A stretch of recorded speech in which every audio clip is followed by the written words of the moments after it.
Well, for more on this potential for the iPhone and also for Verizon, and also about the iPad, which is the launch is just a few days away, let's get to Gene Munster. He's an analyst with Piper Jaffray, considered by Bloomberg one of the most accurate forecasters and one of the most accurate analysts on Apple Computer. He's been recommending, by the way, the shares of this company since June 2004. And I just did a little calculation, Gene, from that time period. I think Apple shares are up by over 1,500% since then, so that was a pretty good call. It's still a pretty good call.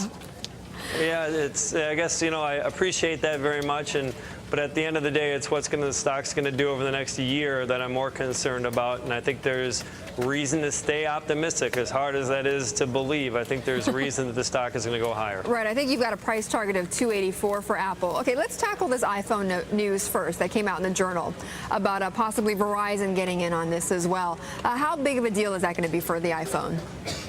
Well, it would add about 15% to the overall iPhone unit numbers, so it's significant. It's enough to keep investors excited.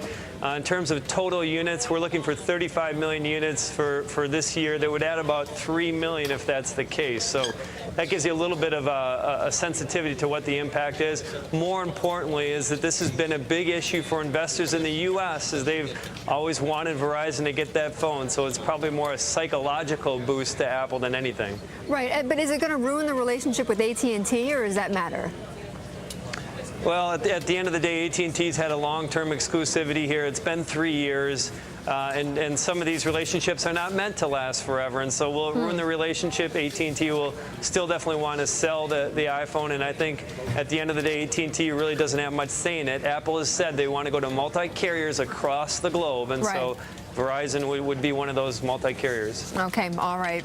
Well, let's move on from that, though, Gene, because you're predicting, right, with the iPad, the early iPad sales, you expect between 150,000 to 200,000 this weekend of these sales, and 2.8 million by year-end of the iPads. And you're actually saying that this could be a conservative estimate. Why? Well, basically, this has been kind of a slow boil here as far as people's enthusiasm around the iPad. And what we saw initially when it came out is people were a little bit skeptical.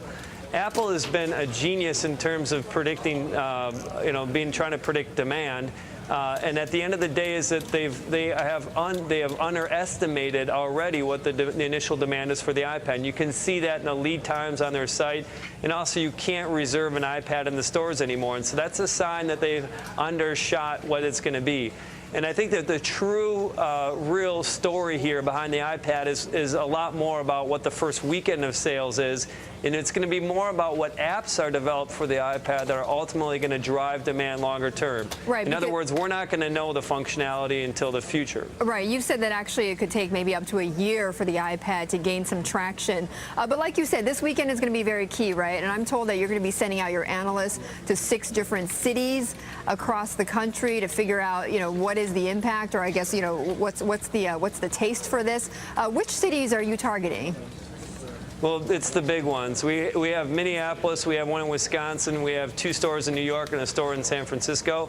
And so overall, the idea is we do this with every major product launch. We count lines.